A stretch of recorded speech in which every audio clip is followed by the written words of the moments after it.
अफ़सोसनाक ख़बर है जोही मां सां शेयर कयूं पिया। जोही में मलेरिया ऐं गैस्ट्रो जा हाना जारी आहिनि, जंहिंमें वधीक हिकु नींगर फौत थी वियो आहे। जोही वासी नींगर ज़मीर लुंड मलेरिया सबबि फौत थी वियो आहे। जोही अस्पताल में सहूलतुनि जी खोट सबबि नींगर तेज़ बुखार सबबि फौत थियो आहे। वारसनि जो इहो चवणु आहे।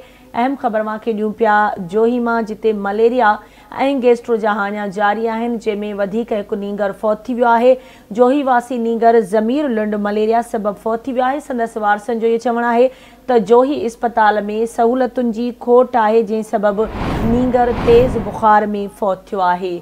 हिकु भेरो ॿीहर अवां खे आगाह कयूं पिया। जोही मां अहम ख़बर आहे, मलेरिया ऐं गैस्ट्रो जा हाना जारी आहिनि, वधीक हिकु नींगर फौत थी वियो आहे। जोही वासी नींगर ज़मीर लुंड मलेरिया सबबि फौत थी वियो। वारसनि जो इहो चवणु आहे त जोही अस्पताल में सहूलतुनि जी खोट आहे, जंहिं सबबि नींगर तेज़ बुखार में फौत थियो आहे।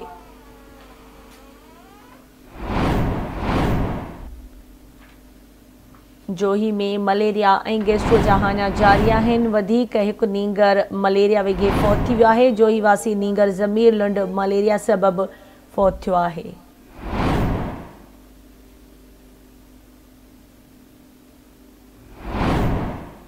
अहम ख़बर मां खे ॾियूं पिया। जोही में मलेरिया ऐं गैस्ट्रो जा हाना जारी आहिनि, वधीक हिकु नींगर फौत थी वियो आहे। जोही वासी नींगर ज़मीर लुंड मलेरिया सबबि फौत थी वियो आहे।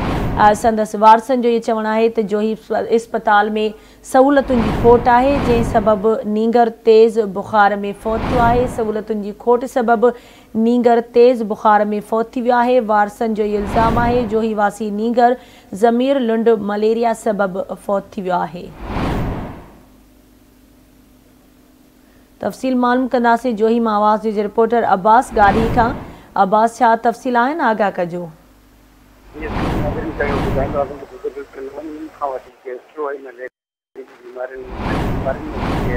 तकरीबन इंतजामिया तरफा